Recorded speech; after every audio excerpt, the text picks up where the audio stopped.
Lao Tse.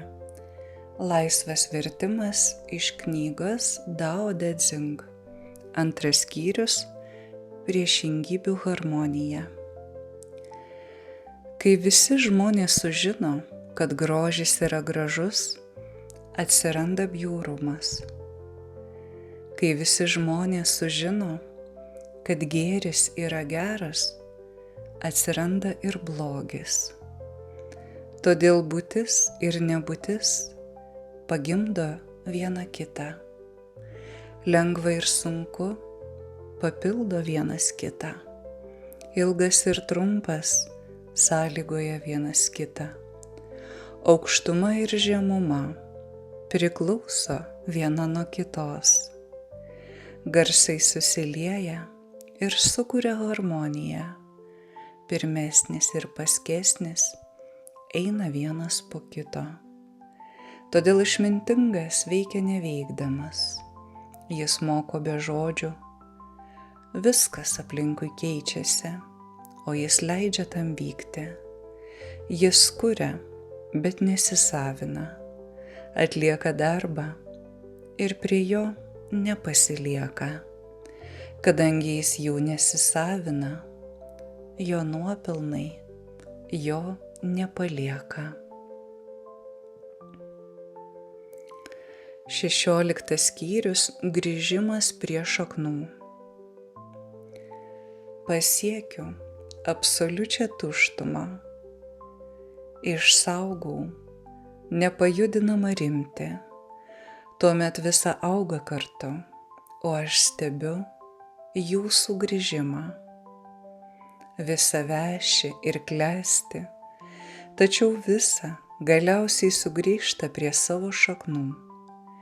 Grįžimas prie šaknų vadinamas rimtimi. Rimtis vadinama sugrįžimu į savo prigimtį, o tai yra amžinoji tvarka. Pažinti pastovumą tai nušvitimas. Kas jo nežino, aklai klysta ir kenčia. Kas pažįsta šią tvarką, tampa supratingas ir tolerantiškas. Būdamas tolerantiškas, jis tampa nešališkas.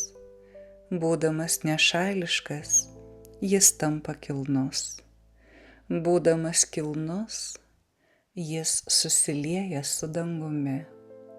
Būdamas vienovėje su dangumi, jis tampa viena su Dao.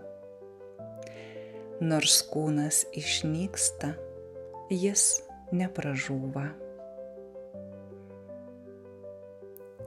56 skyrius – tyri dvasios vartai. Kas pažino, nekalba. Kas kalba, dar nepažino. Užverk savo lūpas. Nutildyk savo jusles ir pojūčius. Nugludink savo aštrius kampus. Išnarpliok savo minčių painiavą. Sušvelnink savo vidinę šviesą. Tapk viena su dulkėmis. Tai vadinama paslaptinguoju susivienijimu. Tokio žmogaus neįmanoma nei prisijaukinti, nei atstumti. Jam neįmanoma nei pakenkti, nei suteikti naudos. Jo negalima nei išaukštinti, nei pažeminti. Todėl jis yra labiausiai vertinamas visame pasaulyje. 81 skyrius – tikroji išmintis. Tiesos žodžiai nebūtinai yra gražūs, o gražūs žodžiai nebūtinai yra tikri. Išmintingas žmogus nesiginčija. Tas, kuris ginčijasi, nėra išmintingas. Tas, kuris žino, nėra daug išmokęs, o tas, kuris yra daug išmokęs, nežino. Išminčius nekaupia. Kuo labiau jis veikia dėl kitų, tuo daugiau turi. Kuo daugiau atiduoda kitiems, tuo daugiau jam lieka. Dangaus kelias – teikti naudą ir nekenkti. Išminčiaus kelias – veikti be varžymosi ir kovos.